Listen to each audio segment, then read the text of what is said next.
Good morning.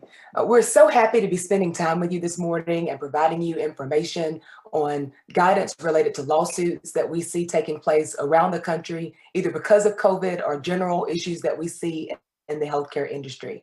My name is Samaria Dunson, and I am of counsel in the Montgomery office of Balch and Bingham. Balch and Bingham is a nationally recognized law firm with firms spanning across the Southeast and also including Houston, Texas, and DC. We have over 200 attorneys who specialize in different disciplines, including handling sophisticated business transactions, regulatory challenges, and of course, complex litigation. Now, I spent 10 and a half years of my career as an assistant attorney general here in the state of Alabama, working for the Department of Public Health. I have a background in healthcare regulation. So I have that specific skill set related to administrative law. I also served as the privacy officer for 64 of our county health departments and our state laboratory.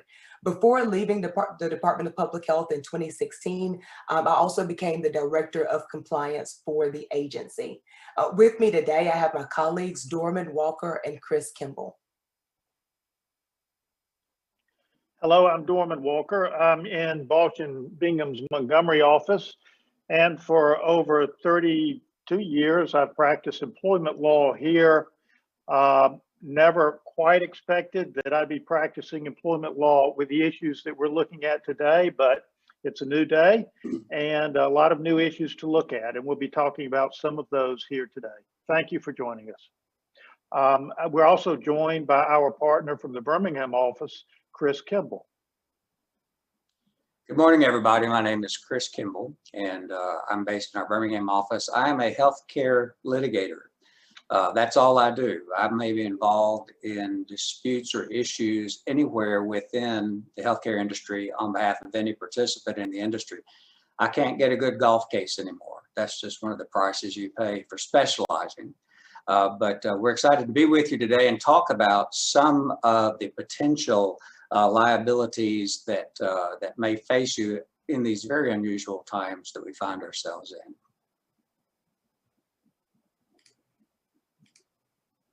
So during my portion, I'm going to be talking with you specifically about privacy and security issues and how these issues may cost you a good bit of money moving forward if you're not making sure that you address them appropriately.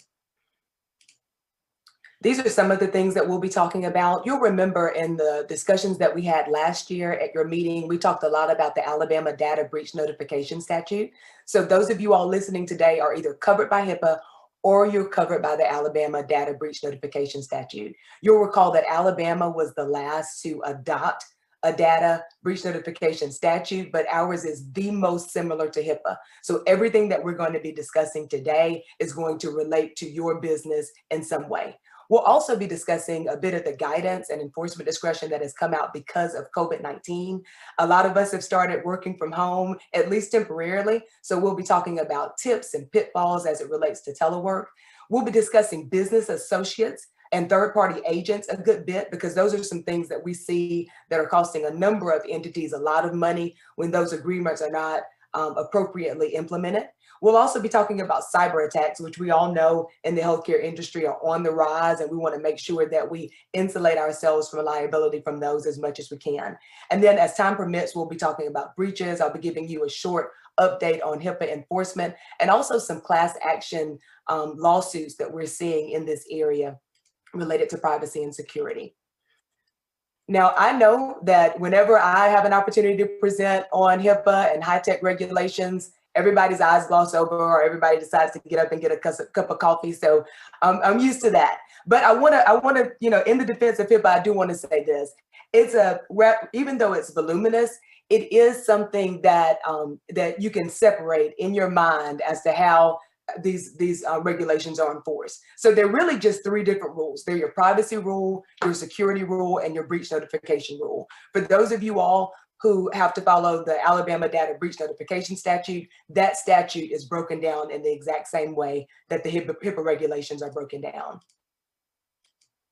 All right, let me skip this slide. All right, so when COVID began to hit earlier in this year, the Department of Health and Human Services, Office of Civil Rights, which we affectionately refer to as the HIPAA police, began to issue what we call enforcement discretion and guidance so that healthcare industries are very clear on how they should be handling patient information and their behaviors. So as you can see from this slide, this is typical of the same things that we would see whenever a patient or client is incapacitated, maybe due because of the opioid crisis or substance abuse issues, anything where someone is incapacitated. But the main thing that I wanted to show you all with this slide is, even though you're able to give this information without authorization, you have to make sure that you're still following the minimum necessary rule. So if another entity requests information of your specific practice, you have to make sure that you provide them only the information that they've requested. We have a lot of times where people don't feel like going back through the file and giving specific information, so they'll just provide them with the whole thing. It's very important that your staff is trained to only provide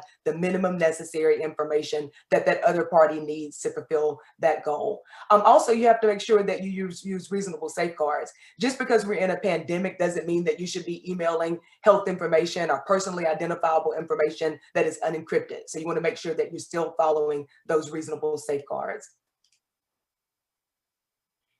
Another piece of enforcement guidance that they provided related specifically to telehealth. So back on March 17th, when CMS decided that they would begin to cover these telehealth visits, then HHS responded by saying, well, hey, as long as these entities are operating in good faith and they're using non-public facing platforms, then you can use the technologies that you're used to communicate with your physician practice. This could be for COVID-related illnesses or non-COVID related illnesses. So let's say if you have a dermatology appointment, or your kids have an appointment with the pediatrician, even psychological evaluations. If it's appropriate to do it through telehealth, then they allowed enforcement discretion in this way. So one of the things that you may be asking yourself is, what's the difference between public-facing platforms and non-public facing platforms?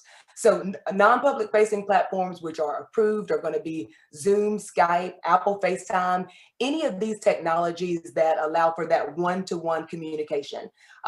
What will be prohibited are your general Facebook Live or TikTok, where it's a very public platform. Those are still prohibited. And also remember that this has to be done in good faith. And when we think about good faith, we have to articulate what bad faith is. So generally, bad faith is anything that is in furtherance of a crime. If it violates any state statutes or the codes of ethics for your profession, that would be considered to be bad faith, and that would be prohibited. It's also important that we recognize that you can only do this while there's still a public health emergency in place. So as long as President Trump is still declaring COVID-19 an emergency, and the Department of Health and Human Services director is doing the same, they're both doing these things simultaneously, then you have this enforcement discretion. As soon as either states that it's no longer an emergency, you have to stop using these kind of casual platforms for telehealth. You have to kind of go back to the old school way, where it has to be absolutely protected. And those can be pretty expensive. A lot of my clients have gotten used to this telehealth platform, and they're going to be looking for technologies that are appropriate moving forward.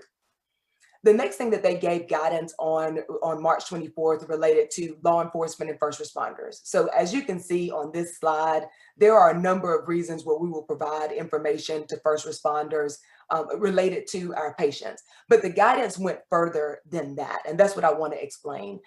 What they allowed is for hospitals to collect the names and addresses of individuals who tested positive for COVID-19 and provide that information to 911 dispatch. Now, this doesn't mean the people who are driving around in the ambulance, they don't have lists of these COVID-19 positive patients, but the dispatch does. So if there's a 911 call and the first responders are contacting to get additional information, they can let them know if somebody in that house tested positive for COVID, so that they can go ahead and put on appropriate PPE. The 911 dispatch is also able to ask screening questions for any reason related to temperature checks, or if you've been around someone who's tested positive for COVID-19. And so whether it's a police officer or any other first responder that's responding to a 911 call, they can get that information so that they can appropriately protect themselves. Now, last year, we also talked a lot about business associates, and we continue to talk about them because those relationships can continue to be pretty costly. So as you know, business associates, or if you're subject to the statute instead, they're called third-party agents. These are individuals or entities that either maintain, utilize, or transmit either protected health information or personally identifiable information on your behalf. So whenever you have any of these individuals, you have to have a business associate or third-party agreement in place.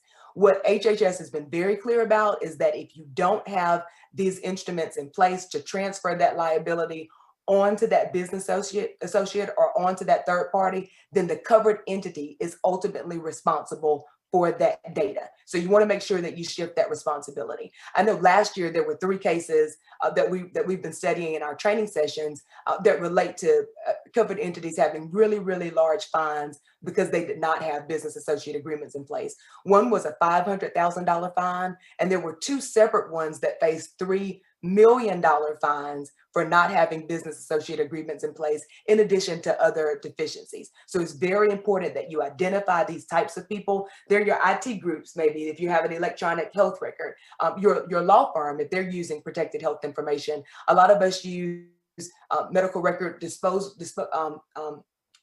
companies as well as storage companies. So you always want to make sure that you have these agreements in place. And as it relates to enforcement discretion and business associates, generally what has happened is business associates can only disclose the information in accordance with the business associate agreement. And what our government has realized is a lot of times it's a lot easier to go to these IT companies and get this information instead of having to go to each covered entity. And so they've allowed enforcement discretion, and they've said, listen, business associate, if you'll go ahead and give us the information that we need as quickly as possible, we won't penalize anybody for making those disclosures. So then they don't have to go back and actually renegotiate all of their business associate agreements. But one thing that they do have to do is if they provide any of your clients or patients information because of COVID-19, they do have to inform you within 10 days that they made those disclosures. The next bit of enforcement discretion had to do with community-based testing sites. So some of you all may be asking yourself, if you've been in healthcare for a while and you understand privacy and security, how is it that people are able to be in a parking lot and start sharing protected health information? And the reason for that is there was enforcement discretion that was issued back in April because the federal government understands the necessity to have these COVID-19 community-based testing sites. And so what they've said is, hey guys, try to be as careful as possible, have as much space between you as possible. If you can have a canopy, that would be great, but they're not going to be fining entities who are actively participating in these testing sites. But it has to be for COVID-19. It cannot be for any other type of healthcare condition. They also issued enforcement discretion related to blood and plasma centers. And this may be interesting to you. If you all have any of your patients or clients that have tested positive for COVID-19 and they may want to participate in some type of research study, it's important for you to know that you can't compile a list of patients that you know to have tested positive and then provide that to a blood and plasma donation center. That would be a violation of the regulations. You would have to have an authorization in order to do that. Now, certainly you can talk with any of your patients within your facility about whether or not they want to participate, have them sign an authorization, and then send that information along. And then finally, as it relates to enforcement discretion, I want to talk with you all about the media. So you know that once COVID started, there was a lot of media attention within hospitals. Maybe they were following physicians, maybe they were following families or patients within those hospitals. HHS came out with enforcement discretion and guidance not enforcement discretion, I'm sorry. They came out with guidance reminding all of us that you cannot have media talking to or filming a patient or client unless there's an authorization in place beforehand. What was happening is that media was coming into these healthcare facilities and taping, and then they were blurring or masking the person's face. And what the HHS said is, no, absolutely, that's unacceptable. As soon as the news crew comes on site and begins to view patients, then that person's patient's rights are already being violated. So those authorizations have to take place before the film crew can ever enter the facility. Now, like us at our firm, I know many of you all may have had employees that started working from home. And so I want to talk with you all about some of the pitfalls and tips as it relates to telework. So of course, backup has become an issue. Many of us did not have an opportunity to go into the offices and get our desktop computers and bring them home. A lot of us began to use our devices that we had at home. So it's very important that we have our security professionals look into our backup. The connection to the network is obviously very important. We're very vulnerable to malware as we're doing telework. So you want to revisit your HIPAA risk analysis based on that. Theft of property has become an issue, but not as much of an issue as, let's say, physical damage. For those of us who have children and pets and even spouses, we know that our technological equipment can become damaged. So we want to make sure that we watch out for that. Also, information can be lost in translation. And we all have those coworkers that, depending on how you say something to them, is going to make a big difference to their day and your day and the impact of your work for that day. So when we do training, we always talk to people about, hey, you know how that person is going to take this. When you're sending an email communication, ensure that you're doing it in a way that is well received. Overheard conversations has become a big deal. As we have children who are going to school virtually, or spouses who are also working from home, if you're talking about protected health information or personally identifiable information, you have to make sure that you're using a tone of voice that won't allow that information to be communicated outside of that room. And then also there's a big issue related to paper record and device disposal, because we know that when we're in the work environment, if we have a paper record, we're just going to get up and throw it in the shred bin, no problem. But when we're at home, if we're saving these paper records, you need to be discussing in management what you're going to be doing with these paper records until you can get back into the office to shred them, or if you even need to purchase shredding devices for some of your employees to have at home so that they can feed that information in. And then also your devices. When we retire devices like laptops or tablets that have electronic protected health information on them, when we're at work, we know to give those to the security officer so that they can maintain them until the information is wiped. We want to make sure that we have a process in place for when this happens when we're in our home environment. And then tips, always use a VPN when possible. Limit your communications, even in emails, especially to the minimum necessary amount of PHI or PII that you want to communicate. Multi-factor authentication and strong passwords are the things during training that give us the most grumbles. They're extremely important. I always say that if you have to have a certain strength of password to shop online or to do banking, then you need to have a very strong password when you have the type of identifiers that we have in medical records that can cause fraud, identity theft, or any of those types of things. Also, think about the removable media that you allow to your systems. Are people able to plug in a flash drive and download information? Are people able to plug in a removable hard drive and download information? And I'll be talking about insider threats in a minute. So you want to think about that. Also, you may have employees that don't have a need to print information out. You may consider disabling that print function if they don't have that need. And then another thing that we're doing a good bit of is remote access confidentiality agreements. Of course, people have HIPAA policies and procedures in place, but when people are working from home and they're going into your system electronically regularly, we've seen a need to create these remote access confidentiality agreements, because those are some things to further insulate your entity from liability if something were to happen and these employees were to begin to act outside of the scope of their employment. So I want to talk about breaches. There's no secret, breaches are way up.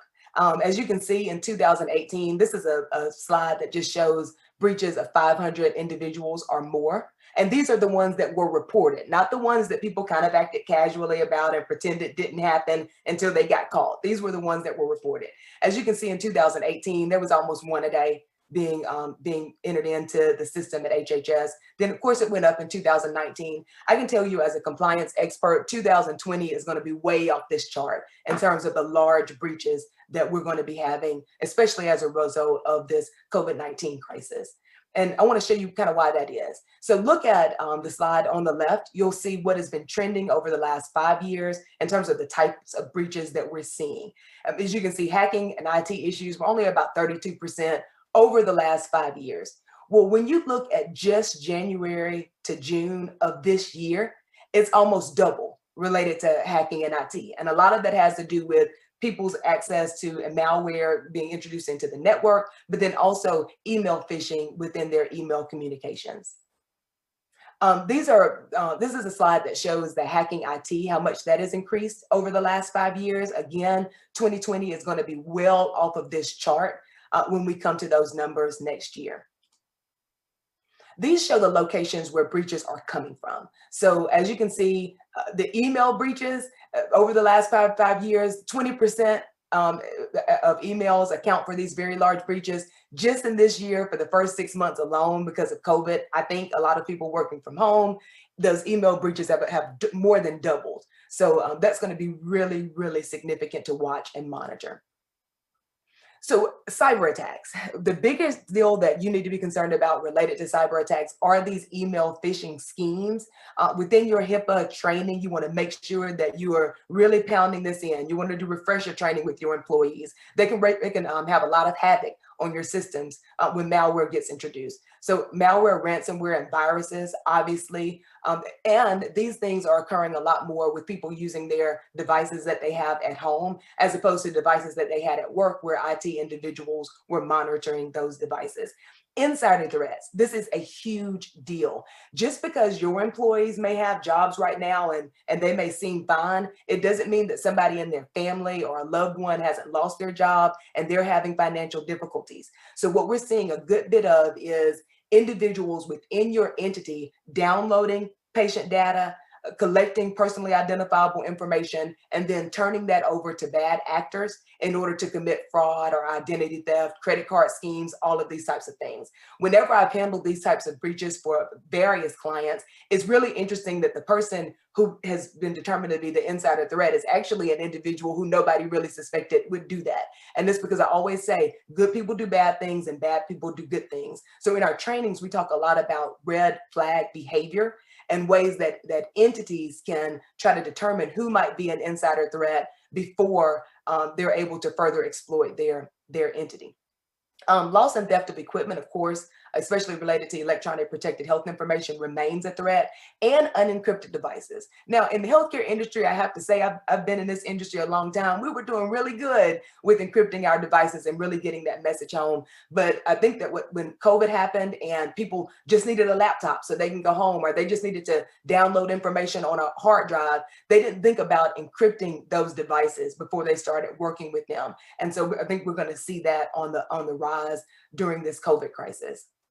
Now, cyber attacks. We talk a lot about cyber threats. The numbers kind of speak for themselves. 70% of organizations experienced them in 2019. Malware attacks are up by 54%. Ransomware attacks are up by 109%. Those of us who use Apple, and I love that product. The reason that I chose it is because I felt that it would be a bit safer. Those attacks to these Macs are up by 80%. Your average email user gets 16 malicious emails a month. If you work in healthcare, you're getting significantly more because healthcare workers and healthcare entities are a specific target for ransomware and cyber attacks. And Trojans are also becoming popular, and I'll talk with you about that in just a second. Globally, your average cost for a ransomware data breach is $3.92 million. In the US, for those similar types of breaches, the average cost is $8.19 million. Now, both globally and in the US, healthcare is at the forefront, followed by the financial industry. So as you can imagine, if you are in America, in the United States, and you are in the healthcare industry, you are going to be the target of cyber attacks. The average healthcare record is valued at about $429 as of earlier this year. So your biggest threats internally are those insider threats, people who are careless and accidentally breach, and then also those people who intentionally breach for personal gain. And then external attacks like these cyber attacks account for about 42% generally.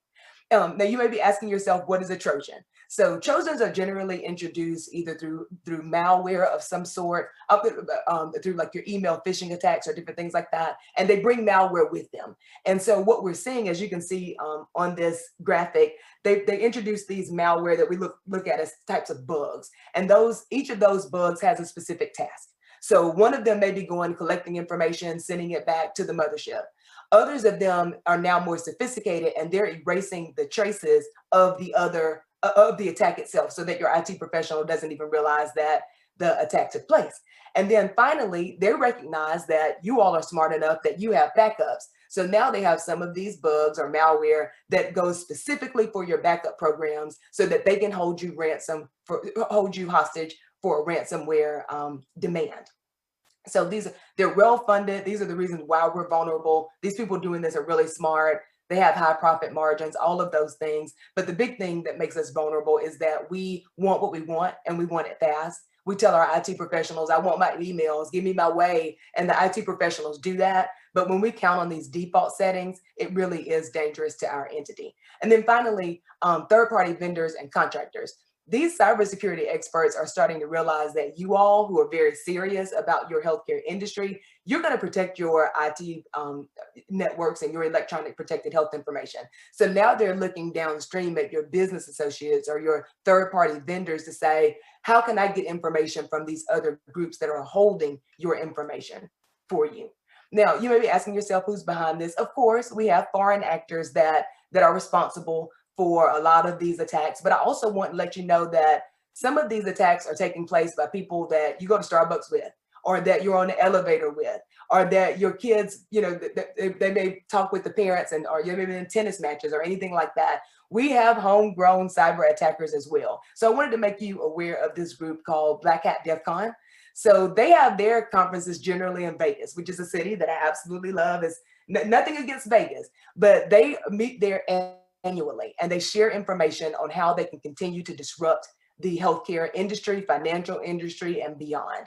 And as we say, it takes a village. So they have different villages that are different areas that they can go to within their conference that teach them how to do very different things. So we have voter hacking, biohacking, AI is artificial intelligence. You all know that the healthcare industry and financial industry is depending a lot on artificial intelligence as we develop in the future. And so they want to make sure that they stay ahead of that game and that they're able to exploit that. Now, they are a responsible group of people, allegedly. They decided that because it was COVID-19, they could not meet in person. So they decided to have theirs virtually. So in August of this year, they met. They didn't want anybody to miss out on any of the goodies in cyber attack land. They're having another conference in October. So we still have groups like this to be concerned about in 2021. I won't get, in terms of time, I won't get into a lot about the HIPAA enforcement update, but I will tell you a lot of the notable breaches that we had last year were between $10,000 and $3 million. These numbers that I'm giving you are actually settlements. They're not where somebody just says, hey, you know, this is the fine and let's negotiate down how much money will be paid. The numbers that I'm giving you all are this is the amount of money that was actually paid to HHS for not following HIPAA regulations. And then class action lawsuits are also on the rise. You'll recall that we generally did not go into state court as related to a lot of these privacy and security concerns because HIPAA is a federal regulation and you don't go to state court for that. However, plaintiffs' attorneys have gotten a lot smarter. And so what they're using is breach of contract, like breach of your notice of privacy practices that tells how you're going to disclose information. They're looking at that. And they're also looking at HIPAA as the standard of care. So they're going into state courts for the standard of care statute that we have here in Alabama and in other states. And they've been very successful at that. So what I want to leave you all with is this focus. Many of you all may be feeling pretty comfortable because you may have cyber security insurance policies in place. I would encourage you to review that. Have attorneys review those.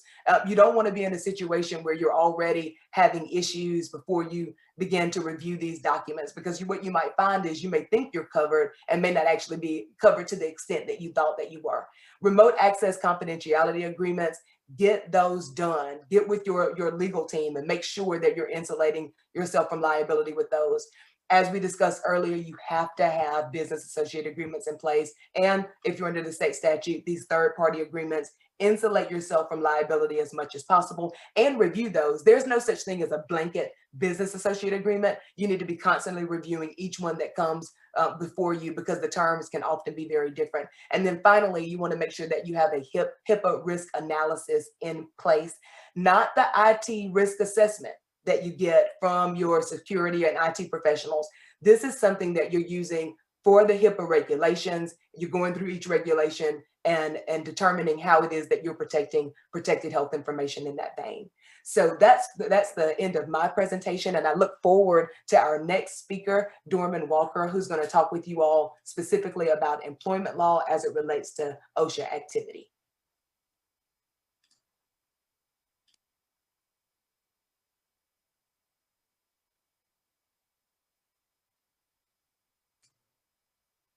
And Dorman, if you'll unmute. Sorry. We're going to talk about OSHA enforcement activity and the OSHA's new temporary reporting guidelines and how you should work through those. We're also going to talk about, look at some high profile lawsuits. They're not Alabama lawsuits. They've been filed in other areas of the country, but I think they're helpful because they help us understand what are best practices. And generally, as we look at these lawsuits, we'll see that employers failed to provide their plaintiff employees with adequate PPE and other safeguards against infections. Masks and sanitizers were not available. Social distancing requirements were not clear. And a lot of them, to me, seem to have the hallmarks or indicia of the early days of the pandemic crisis, when materials were not available and we weren't quite sure what we were supposed to be doing. Nevertheless, I do think they're helpful to identify best practices. And finally, we're going to look at briefly at reductions in force and how those can violate the WARN Act or the federal anti-discrimination laws. So, Samari, if you'll go to slide 33, please. OSHA enforcement activity. Oh, okay, there we go. In the first days of the pandemic, OSHA was where a lot of employees, a lot of employees turned to because they were concerned about their safety in the workplace. And they didn't get much response. OSHA was heavily criticized as a result of that. News media were full of stories about OSHA simply not doing anything. And by mid-May of 2020, 5 full months into the crisis, OSHA had issued no citations whatsoever. A study by Politico showed that OSHA initiated inspections on only 7% of the COVID-related complaints. In that environment, the AFL-CIO petitioned Secretary of Labor Scalia for a rule to protect workers. And what they wanted was not that radical. They wanted the department to acknowledge there was a range of workers at elevated risk of exposure to infectious diseases, such as healthcare, laboratory, and death care workers. They wanted OSHA to impose a hierarchy of controls, starting with engineering controls, such as improved HVAC to boost airflow for frontline defense, administrative controls, and PPE controls. They wanted OSHA to recommend N95 respirators or better, and other PPE healthcare for workers at elevated risk. And they wanted OSHA to develop a risk model for determining particularly what employees were at elevated risk based on the job and what they did. Secretary Scalia never did quite issue that rule, but much of what the AFL-CIO requested was incorporated in some of the guidance that subsequently started coming out of OSHA, including the May 19, 2020 guidance. It's called Updated Interim Enforcement Response Plan for Coronavirus Disease 2019. That's really directed to OSHA's field agents, but if you read that, you can see what they're expecting to see when they come to your facility, and that's very helpful. Nevertheless, finally, OSHA did get around to issuing some certificates. In June, OSHA issued its first certificate to a Georgia nursing home for failing to report the hospitalization of 6 employees within 24 hours, which is the time limit. Instead, the nursing home waited more than 2 weeks, and they got a fine for $6,000, which many people felt was quite inadequate. Next slide, please. Slide, yeah. Slide 34, please.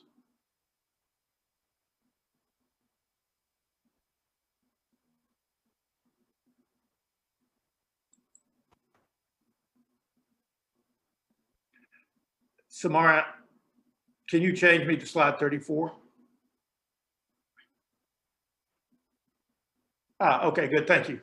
A second major citation was again against a nursing home. It's an entity in Ohio that had 3 nursing homes, and one of them, 7 employees were hospitalized with COVID-19 infections. OSHA actually did an inspection. They found violations in the respiratory protection standards and in the failure of the facility to determine whether employees were able to use respirators and failing to establish and implement a written respiratory protection program. If you want to see that citation, it's available on the OSHA website. OSHA categorized these violations as serious and proposed a much more serious penalty of $40,000. Next slide, please. 35. In May, OSHA issued temporary guidance relating to the COVID-19 illness, which remains in effect. And it specifically deals with when does an employer have to report to OSHA a case of COVID-19 infection. I want to point out that recording an illness doesn't mean that the employer has violated OSHA, but it is a requirement. If a COVID-19 case results in a hospitalization, the case must be reported within 24 hours of the time the employee learns of the hospitalization or learns that the case of COVID-19 has been confirmed. A work-related COVID-19 fatality must be reported to OSHA within 8 hours and will automatically trigger an investigation. So, next slide, please. Under OSHA's record-keeping requirement, COVID-19 is recorded as a respiratory illness. And employers are responsible for recording an illness if there are 3 conditions. 1, it's a confirmed case of COVID-19 meeting the criteria of the CDC. 2, the case is work-related, and I've given you the regulatory site to work-related, but we're going to talk about that. And 3, the case results in the following: death, days away from work, restricted work, transferred to another job, medical treatment beyond first aid, or loss of consciousness. If those 3 criteria are met, then it may be reportable. Next slide, please.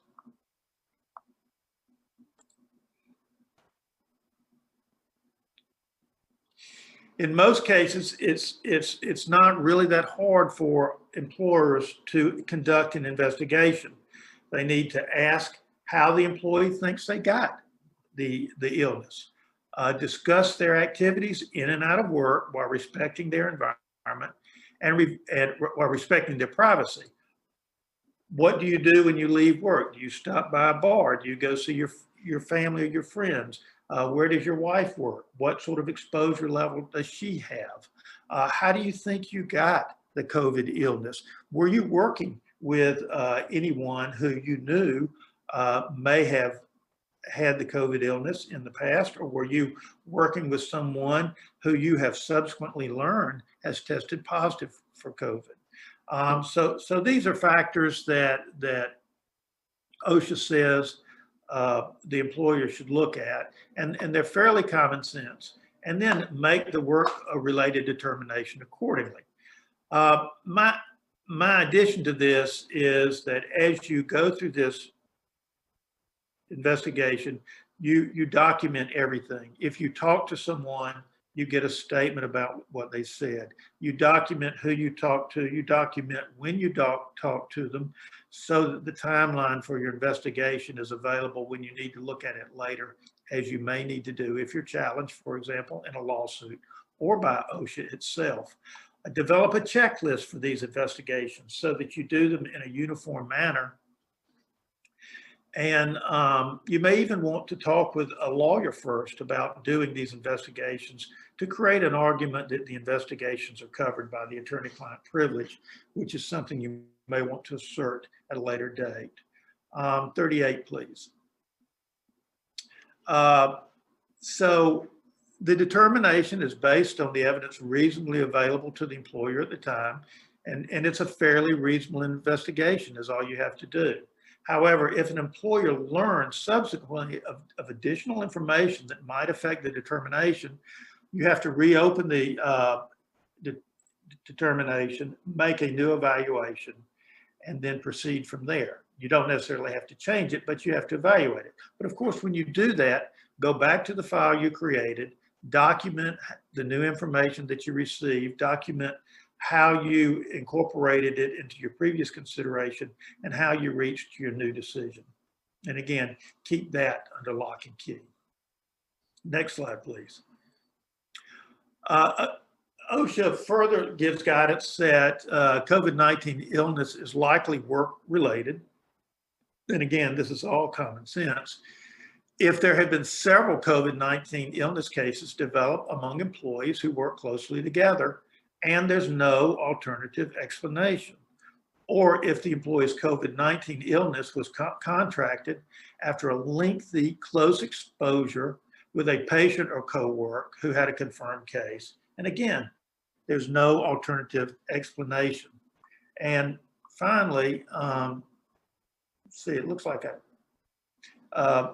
if the employee's job duties include frequent close exposure to the public in an area with an ongoing transmission, that is an area where there's an upward trend in COVID exposure, and there's no alternative explanation. So any of those would lead to a conclusion from OSHA's point of view that the COVID infection was work-related.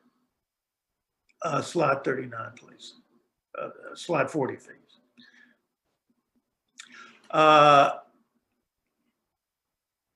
On the other hand, it's not likely not work-related if the employee is the only worker who contracts COVID-19 in the work area, and our job duties do not include frequent contact with general public, regardless of the local rate of spread, or if the employee outside the workplace closely and frequently associates with family members, partners, colleagues, sports team members who have COVID-19 illness and may have exposed the employee during that period of time.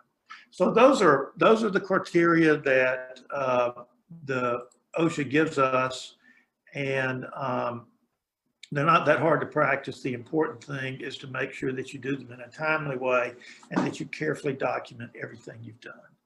Next slide, please.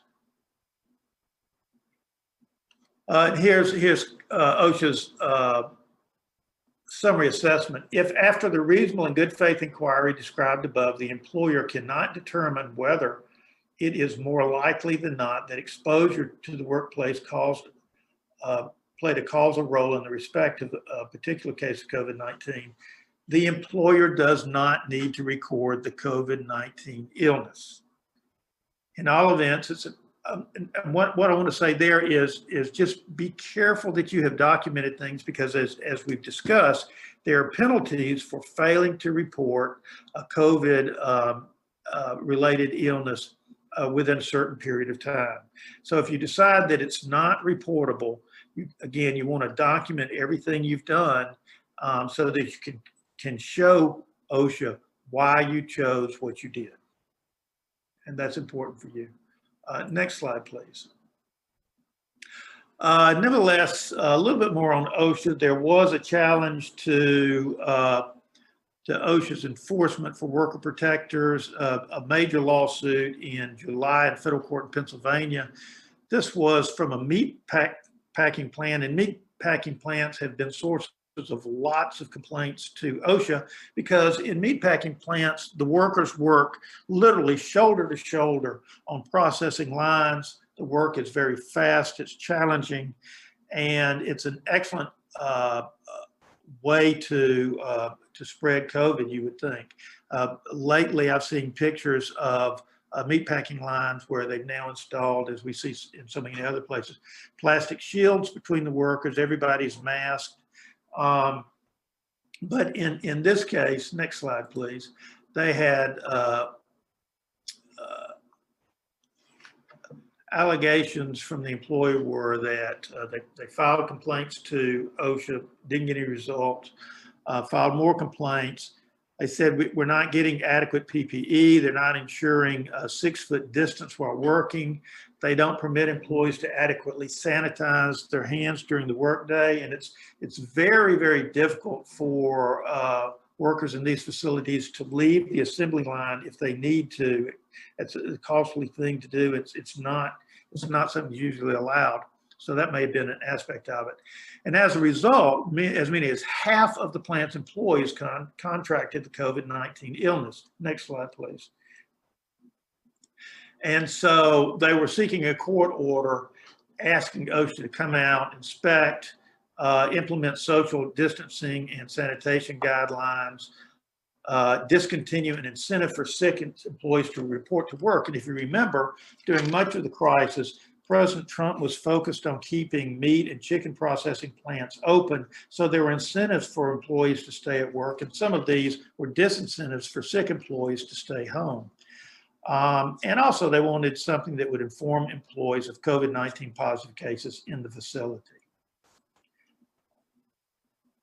Next slide, please. Let's see. Go on to slide 45, please. Okay. What we're going to talk about now are some high-profile lawsuits against employers. These are not lawsuits from Alabama, but again, I think they have something to say about maintaining a safe workplace during the pandemic. And Alabama employers at this point seem to be relatively well protected from COVID-19 lawsuits by their employees for several reasons. The first of these is the exclusivity provisions of the Alabama Workers' Comp Law, which pretty much is an exclusive remedy for an employee injured at work. To bring a workers' comp claim for COVID-19, an employee would have to establish that COVID-19 is an occupational disease, as that term is defined under Alabama law, and that has not happened in any case yet. And then would have the very heavy burden of proving the required levels of medical and factual, bringing forth the required levels of medical and factual proof to show that basically the only way the employee could have gotten the COVID-19 was from work. So it's going to be very hard for workers to succeed with COVID-19 lawsuits at work, and the exclusivity bar of the workers' comp law also is a huge protection from employers. Second, next slide. Don't stay where we are. Second, there is Governor Ivey's 18 May 2020 proclamation, which is available at the governor's website, pursuant to her power under the Alabama Emergency Management Act of 1955, which states that a healthcare provider, quote, shall not be liable for the death or injury to persons or for damage to property in any way arising from any act or admission related to or in connection with COVID-19 transmission or a covered COVID-19 response activity unless, so we got a big unless coming up, unless a claimant shows by clear and convincing evidence that this claimant's alleged death, injury, or damage was caused by the healthcare provider's wanton, reckless, willful, or intentional misconduct. So if someone under this provision of the governor's proclamation comes down with a COVID illness in the workplace, they have to show more than negligence. They have to show wantonness, recklessness, willfulness, intentional misconduct. Again, a very high bar. Now I will say that there is some question in the legal community about how efficacious the governor's decree is going to be, but we don't know the answer to that yet. In addition, another layer of protection probably headed the way of employees is in the state legislature. In the last legislature, Senator Orr introduced his bill, SB 330, which provided healthcare providers with protections from COVID-19 lawsuits. There's every reason to believe that will be reintroduced in the next session starting up in a few months. And finally, there is a lot of talk in Congress about a national level law to protect against COVID lawsuits. Nothing on that yet. We've got to get through the election, I think, before anything happens. Moreover, there haven't really been that many lawsuits in Alabama. The COVID tracker that I follow says there have been 5 lawsuits, 2 of those related to whistleblowing and retaliation claims, 2 related to remote work, and 1 was somehow a trade secrets case that involves COVID-19. But we're not really seeing that much here. There is, however, an uptick in COVID employment lawsuits nationwide. I don't know if you can see this chart that I'll show you here. Orange are contract, blue is insurance, and green is employment. So from April, May through June, March, April, May through June, you can see that in March, the leading cause was contract. In April, there were lots of contract and insurance claims, but and then that continued on. But a steady increase in the green, that is from employment. So in April, in March, there were only 6 nationwide COVID-16 employment lawsuits. In April, there were 28. In May, the number was 26, and in June, the data say that there were 61. So it's clear that there are a lot of plaintiff lawyers out there trying to figure out how to bring COVID lawsuits. And when you start to see COVID mentioned on the Shannara billboards around the state, you'll know that they figured that out. Before we look at these civil lawsuits, I want to mention that we actually have 2 types of law in America, civil and criminal. And criminal has played its role. For example, earlier this month, 2 administrators in a state-operated Massachusetts veterans home were indicted for criminal neglect. That means prison sentences. In connection with a coronavirus outbreak that allegedly contributed to the deaths of at least 76 residents. Now, we're going to go over the facts of this very quickly. But I think, again, it's a type of thing where administrators were trying to do the right thing. We didn't really understand what COVID was. We didn't really understand social distancing. Masks were still something of a curiosity. They were understaffed. They tried to do the right thing, and they wound up doing the wrong thing. So here's what happened.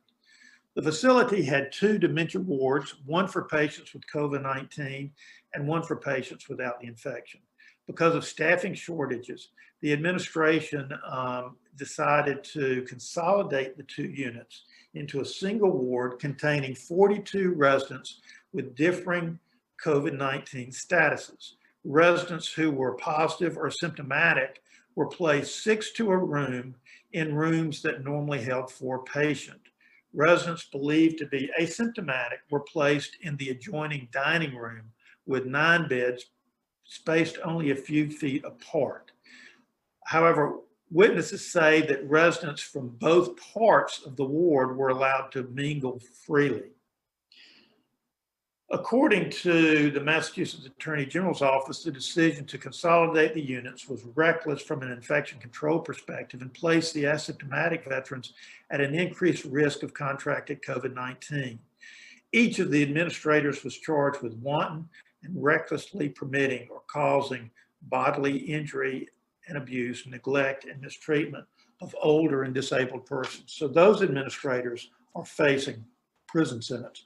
Real quickly, let me move through these cases. The first one, and this is going to be slide 47, Samara, is oh yes, okay, I'm sorry, you got it up.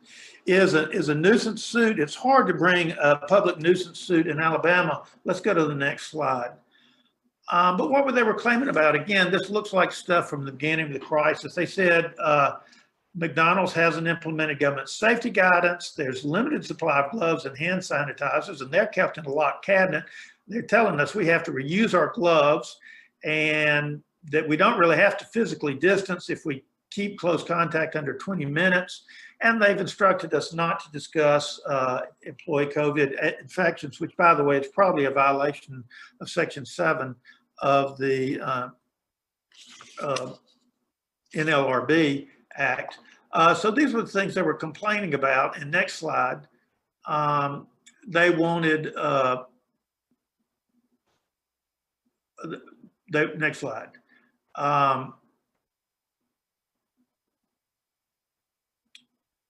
They said that McDonald's also had assumed the duty of safety and that had breached that duty by not taking care of its employees. And finally, next slide. And so they wanted an injunction requiring McDonald's to provide adequate PPE, face coverings, gloves, stop workers from reusing face coverings, glove, require hand sanitizer from employees coming in, for customers coming in, for employees, and do things that by and large are fairly standard, I think, in every place I go these days. There's also a wrongful death case we need to look at real quickly. Next, go to that. Next slide.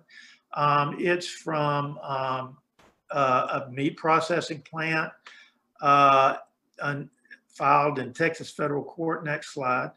And there were thousands of workers who had gotten COVID-19. The number was grossly disproportionate to the general population, including one person who died. And next slide. And so they actually, in this case, were seeking money damages. And you can see the plaintiff's attorney's statement here. Just a few minutes left. Let's talk about, next slide, facility closures and RIFs. I just want to make you aware, next slide, that the WARN Act says that if you close a facility of 100 or more employees, you generally have to give at least 6 months warning in the last, if you're closing with an average of less than, excuse me, I messed up the slide. Employers with 100 or more employees, generally not counting those who have worked less than 6 months in the last 12 months, or those who have worked an average of less than 20 hours a week, have to give at least 60 calendar days advance notice, written warning of a plant closing and mass layoff affecting 50 or more employees at a single site of employment. Next slide.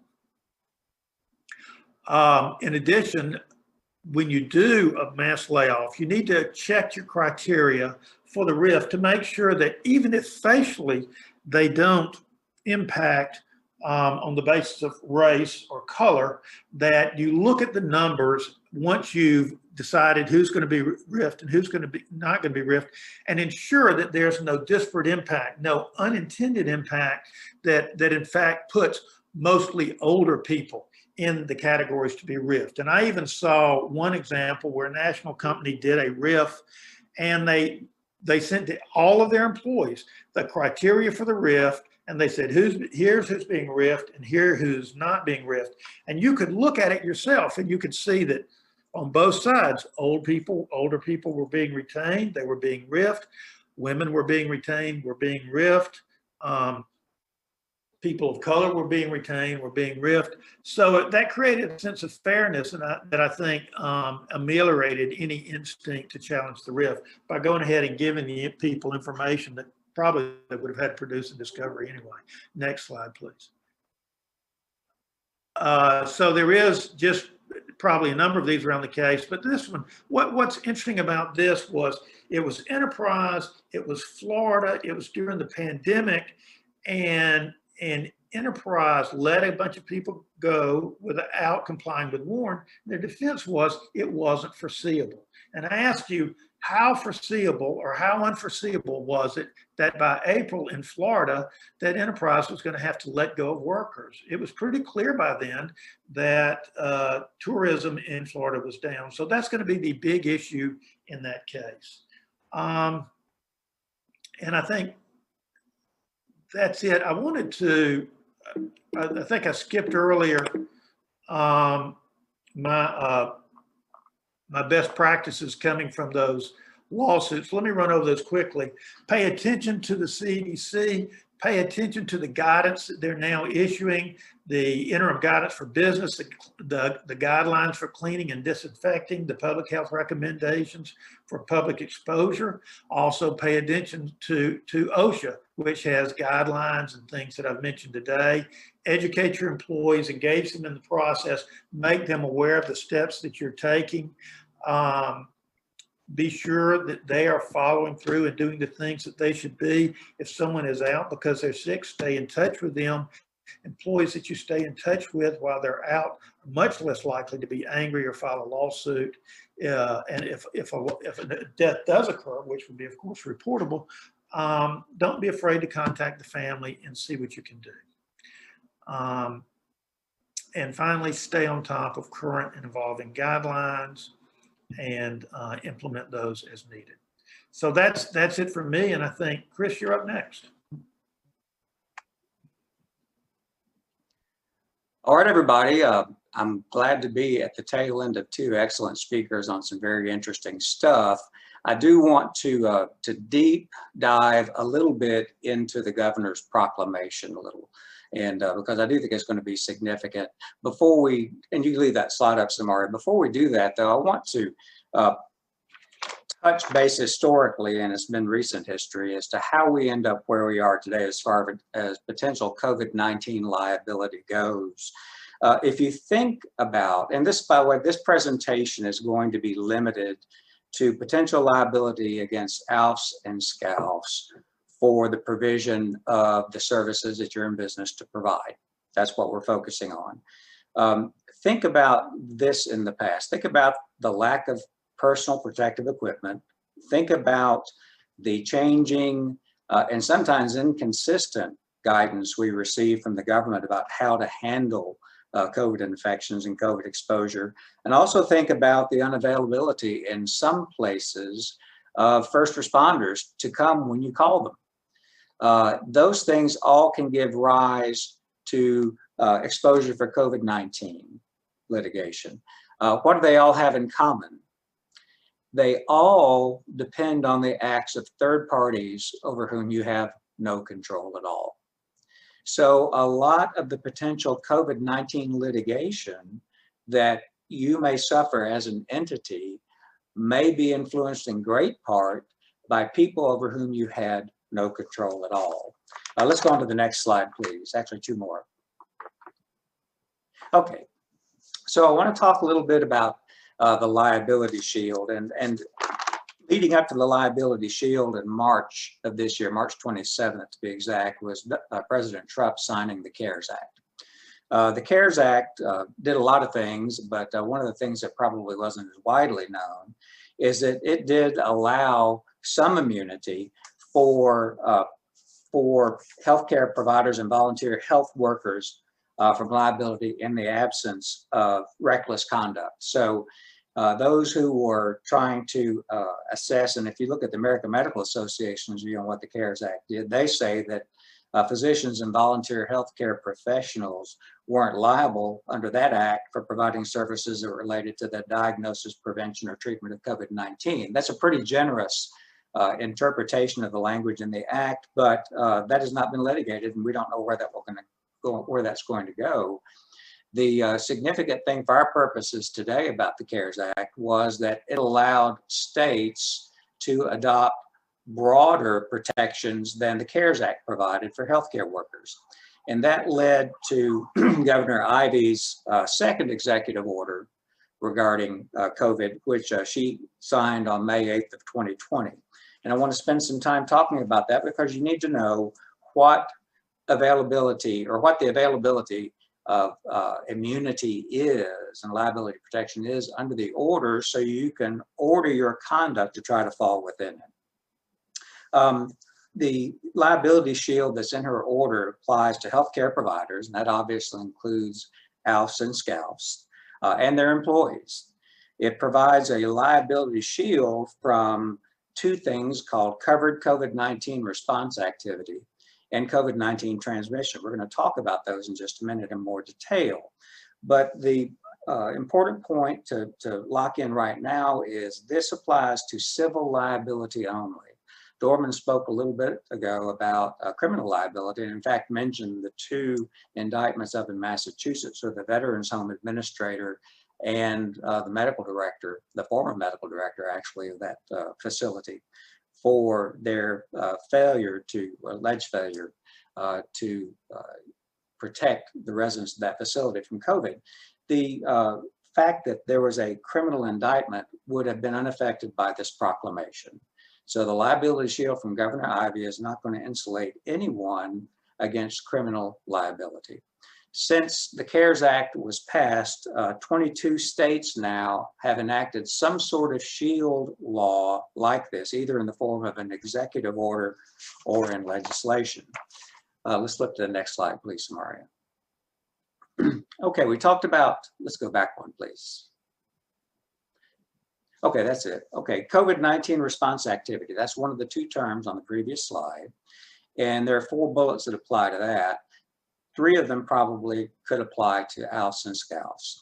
The first one, testing, monitoring, collecting, reporting, and tracking exposures and other information related to COVID-19. Many of you probably are already doing that and are reporting to healthcare regulatory authorities. The second bullet obviously is in your wheelhouse, the provision of healthcare services that either resulted from COVID or was negatively affected by or impacted by a lack of resources in response to COVID or the state's response thereto. Extremely broad definition of response activity just in that bullet. The third bullet deals with the distribution, use, or non-use of PPE in connection with COVID. So that specifically focuses on something that's included in the previous bullet. It essentially puts an exclamation point on the fact that the availability and the proper use of precautionary equipment is very important in the governor's thinking in putting together this immunity. The fourth bullet has to do with manufacturing testing materials under the direction of ADPH. I suspect it would take a pretty intrepid ALF or SCALF to be involved in that. Okay, let's flip to the next slide, please. What does COVID-19 transmission mean? It is one sentence I've broken into 3 bullets here, and there's a lot of meat on these bones. It's the actual, alleged, or feared exposure. So you can have a lawsuit based on the fear of exposure, even though you may not have actually been exposed in Alabama, or contraction of a COVID-19 infection while a healthcare provider is engaged in any business activity. Okay, that's pretty broad, whether on your premises or not. This would, if, for example, you are taking one of your residents to a physician's office for a visit or something like that, the conduct does not have to occur on your premises in order to be immunized and protected under the SHIELD law. So what are the outer limits of what COVID-19 transmission means? You know, it could mean something as benign as an employee contracting COVID at work but being asymptomatic and going to their son's football practice and allegedly spreading it to others while at the practice. That kind of conduct would fall within the COVID-19 transmission definition. Let's go on to the next one, please.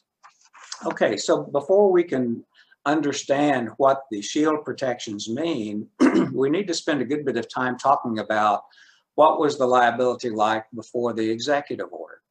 And what I have here are 2 bullets that really deal with medical malpractice suits. But before I deal with those, I want to talk about something that's not medical malpractice that still would affect you, and that is liability for premises liability lawsuits. This medical malpractice formulation does not apply to premises liability claims. These are people who are business invitees, typically, if they're coming into your on your property. And a business invitee simply is a entity, a person rather, who's on your property because you run your business. It could be a family member. It could be a vendor bringing in supplies that you need. It could be the city sanitation workers emptying out your dumpster. All of these are business invitees, and business invitees are distinguished under premises liability law from licensees and trespassers. Licensees are people who have implied permission to come onto your property, but they're not there for financial or business purposes. And a trespasser is someone who you haven't invited on, who isn't supposed to be there, but who is there anyway. Alabama law provides differing levels of care that you have to show each one of these categories, but I want to focus on the business invitee because that's the one you're most likely to encounter. Business invitees, of course, include your customers, that is your residents. It includes visitors, guests, and others who are present on the property because it assists you financially or provides a financial benefit to you as the alpha or scout for them to be there. And the law provides that you've got an obligation to maintain a safe property or to provide reasonable warnings of possible dangerous and hazardous conditions. So obviously COVID-19 could be one of those conditions. So there could be some premises liability exposure under the law for business invitees. Now let's flip back to our slide and talk about the most likely claims that you're going to see, and those are medical malpractice claims. In Alabama, an alpha or scout can be liable, and this is true of any healthcare provider, for the simple negligence shown by a preponderance of the evidence. And all that means is when you take the evidence on one side showing that negligence occurred and weigh it against the evidence on the other side that suggests that negligence did not occur, if the negligence evidence tips the scale ever so slightly, some lawyers use the term 51%, that's enough to satisfy the standard of evidence necessary to prove medical liability. If that conduct causes a personal injury or death arising from the provision of SCALF services, then the SCALF or ALF can be liable. And if liability is established, then a plaintiff can recover compensatory or punitive damages like any other tort for the injury or for the death. Let's talk a little bit more about what it takes to show the liability under a medical malpractice case. They're really very basic elements, and that is that a plaintiff must prove the existence of an appropriate standard of care, and that would be the standard of care applicable to the ALF or SCALF depending on the patient's needs, that the healthcare provider deviated from that standard, and that there was a proximate causal connection between the negligence and the death. And I want to talk about those elements for just a minute. And I want to do so by talking about a case that actually I tried, a death case I tried in arbitration actually for an assisted living facility, actually as a SCALF some years back, and let you know, and just illustrate how these elements play out. This was on a weekend during the summer in a facility that had a courtyard. One of their dementia patients got outside. There were only at that time 2 resident aides in the facility. One of the dementia patients made it out into a courtyard unobserved by them while they went to the beauty salon and did each other's hair. They don't know exactly how long this patient was out, this resident was outside. However, it was long enough to sustain a pretty severe heat stroke. She was taken to the hospital and she never left. She died in the hospital.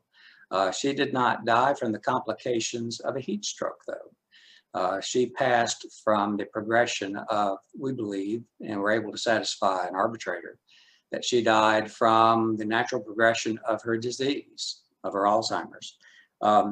And this shows you, just by, if I can digress just a minute, this shows you how causation comes into play.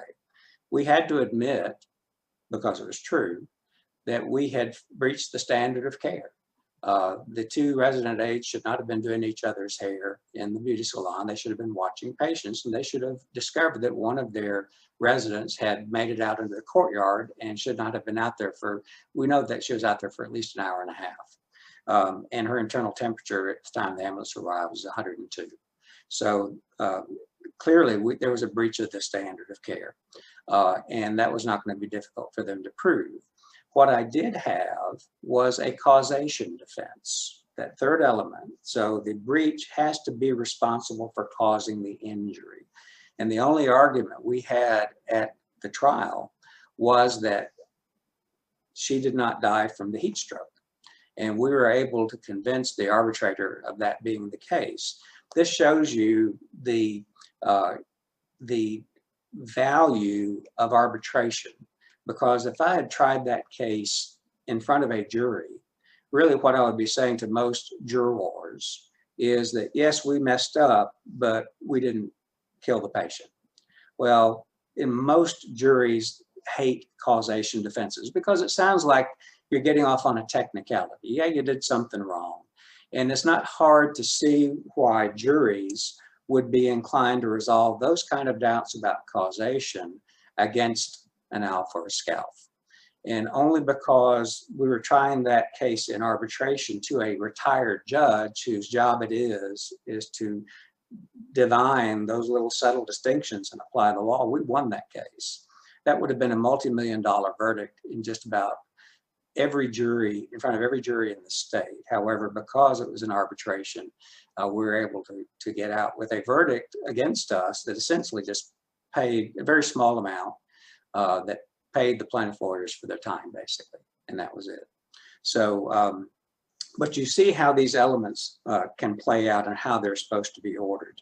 So in order to prove a breach of the standard of care in Alabama, there has to be expert testimony, typically. There's an exception for when some conduct is so obvious, you don't need an expert to explain to a jury that that shouldn't have happened. And this case was one of those cases. It was clear from the policies and procedures that the resident assistants were supposed to monitor the patients, and all they had to show is what the policy said and that they didn't do it in order to sustain the requirement. So that's one of the exceptional cases where expert testimony was not required in order to prove that. So against that backdrop, this is how medical liability cases have been tried in Alabama for many decades now. So let's flip over now to the next slide, and let's talk about what Governor Ivey's proclamation does.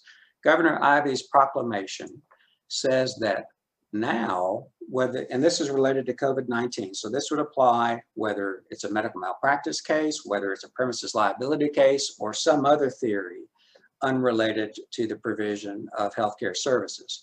So just so you know, and make sure this is clear, that medical liability act cases are only those in which the provision of professional healthcare services are involved.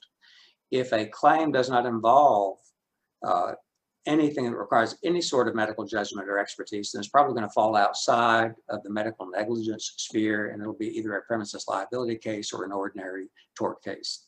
But anyway, whether it's medical malpractice or an ordinary tort case, under the liability shield, a plaintiff must show by clear and convincing evidence, that's different from the preponderance standard we just talked about, the 51%, that injury, death, or damage was caused by not simple negligence, but wanton, reckless, willful, or intentional conduct.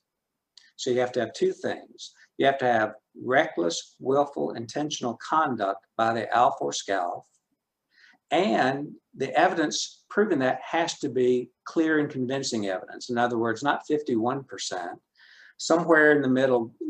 The best illustration for clear and convincing is somewhere between a preponderance and proof beyond a reasonable doubt, which is the standard that applies in criminal cases. So if you were looking to put a numerical figure on that, 75% would be probably a pretty good number. So you get an idea of the quantum of evidence of wanton, reckless, willful, or intentional misconduct that's required. Okay, so you ask, well, what is wanton, reckless, and willful conduct? Basically, it's conduct that's more than just simple disregard and simple negligence. It is conduct that is made in conscious disregard for the rights of others. In other words, people know that if I do this, it is likely, if things don't go well, it's likely to hurt somebody. And I think a good argument can be made in the trial that I was just telling you about, that wanton conduct may have been able to, that a plaintiff, had they argued it, may have been able to carry an argument that wanton conduct was involved when the resident assistants failed to monitor the patient, because they certainly had to know that when they're in there doing their care, they're not watching over their residents like they're supposed to. Okay, let's have the next slide, please. So we're going to go through the rest of these pretty quickly. The limitations on damages are that in cases not involving serious physical injury, only economic losses, that is out-of-pocket damages, lost wages, which you're probably not going to see very often in your facilities, are recoverable. Non-economic damages like pain and suffering and punitive damages cannot be recovered. This does not address survival actions, though. Survival actions are tort actions that are filed before somebody dies. In my case, the one that I told you about, a lawsuit was filed before the lady died, alleging just medical malpractice for failure to take care of her. Then she died. They amended their complaint to add a death claim on top of that. The reason that's important is in Alabama, we have an unusual death statute. Only punitive damages may be recovered for wrongful death in Alabama. However, because they had filed a tort action before she died, they could make a claim for pain and suffering and other damages she might have suffered. And so that illustrates the difference in tort damages in Alabama. Obviously, in cases that do result in serious physical injury, the executive proclamation does not make any changes to that. Let's see. So I want to, I'm going to flip over the next couple of slides because they deal with emergency protections after the proclamation's date that accrued prior to the proclamation. An accrual of a lawsuit means that you have all the elements necessary in order to bring a claim. However, you have a period of years, usually 2 years for torts in Alabama for medical malpractice, in which to bring that. So if the claim accrued, but it hasn't been filed yet, there are provisions in the proclamation that I'm not going to go into with you right now, just because we're running a little bit short on time. The proclamation on May 8th also includes, has a default provision because Dorman mentioned this and it's true. We don't know what the courts are going to do with this proclamation and whether they will uphold the liability shield in there. If it doesn't, there are provisions that obviously preserve all pre-existing defenses, but also some defenses are available under the March 13, 2020 proclamation that preceded this that I won't go into right now. I want to flip a couple slides over real quickly to emergency alternate care sites. And some of you may be aware of this, and because I understand that some ALFs and SCALFs, let's keep going. There we go. Some ALFs and SCALFs are considering a program that the Department of Public Health is putting on to alleviate the crowding in hospitals right now, whereby individuals in hospitals could be cared for in other healthcare facilities that typically don't take care of sick patients like that, such as nursing homes and ALFs and SCALFs, because of the public health emergency. And I've got another slide here, we're not going to go to it, it's the next slide that talks about the specific requirements for that. What I want to make you aware of now is that this program is available in case you have beds you want to fill, then this is something you might be able to consider doing. It does require federal and state specific waivers and is permissible only for the duration of the public health emergency. So let's flip over if we can now to the final slide. What can I do to protect ourselves? You know, we've talked about the claims that that you can be, let's go back one real quick, Samaria. Thank you. Okay, so we talked about care-related claims and non-care related claims, and we talked about the first bullet is what I want to focus on, and that is this. If Hurricane Katrina proved anything, it's that facilities must have adequate emergency response plans in place before the disaster occurs. If you don't have an emergency response plan, put one there. If you have one, go over it, make sure it's updated, make sure that if the COVID-19 crisis continues, it will help to protect you, because the response plan shows preparation and mental awareness that something like this could occur. If it needs to be updated, update it now. It's not too late. The claims that would be made, we anticipate, would be inadequate emergency response plan claims, lack of PPE, decisions that they will second guess about how long to quarantine residents and staffs, the curtailment of services. You might also see some direct or indirect allegations of violation of resident rights. There's one case that was filed in Madison County over a slip and fall in a nursing home that resulted in a broken hip. And one of the allegations, although it's not a COVID-19 case, they do refer to COVID-19 and the restrictions on family access to patients and residents that occurred as a result, that they were not able to monitor their family members' care. So that is something you might consider, even though you can't be sued for it. It can become important in the case of liability, the extent to which communication with a loved one, resident, is allowed. So whatever you can do to preserve and encourage that communication will be a good thing. And then, of course, the care-related claims at the bottom of the slide we've talked about. Let's flip over to the final slide, please. Okay, how to protect yourself. Develop a COVID-19 response program. If you don't have one, put one together. You must be able to show that you've kept up with the guidance where it's practical.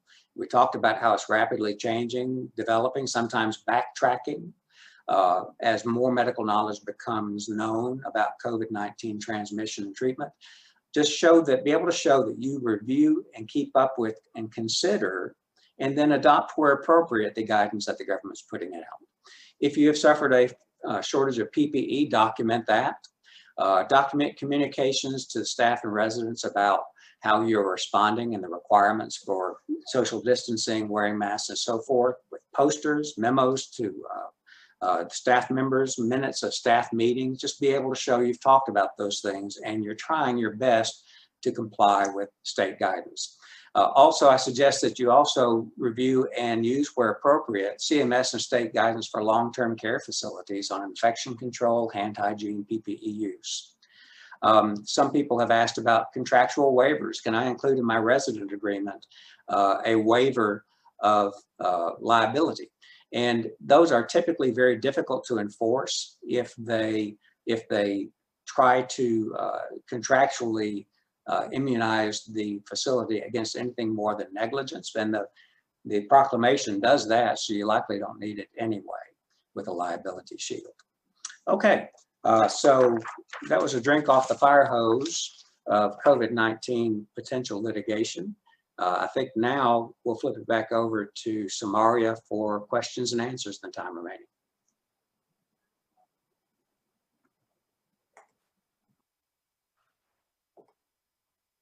Thank you so much for that, both of you. It doesn't look like we have any questions yet, although we'll be happy to answer any questions that may come in now, but we don't have any in the chat box or anywhere else at this moment. I think I saw one. Let me get my screen back up here. I saw one question about if an employee has to be quarantined away from work, are they entitled to receive pay while they're quarantined? Dorman, that sounds like a question for you. You're muted. That would sound like an employee who qualifies for paid sick leave, if assuming that is still available to that employee. The first 2 weeks of the 12 weeks, that 2 weeks of paid sick leave that is used before you move into the 10 weeks of the extended family emergency leave But an employee who's sick because of COVID-19 would be eligible for paid sick leave under the federal program.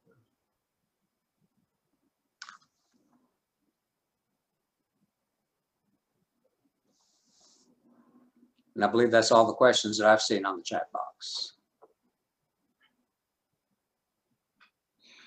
Right. Well, thank you all so much for your time this morning. We absolutely enjoyed it. Please reach out to us at our firm if you have any additional questions. And I thank my colleagues for being here. I really enjoyed your presentations as well. And hopefully we'll look forward to gathering together in person in the future. Thank you. Thank you, Samara.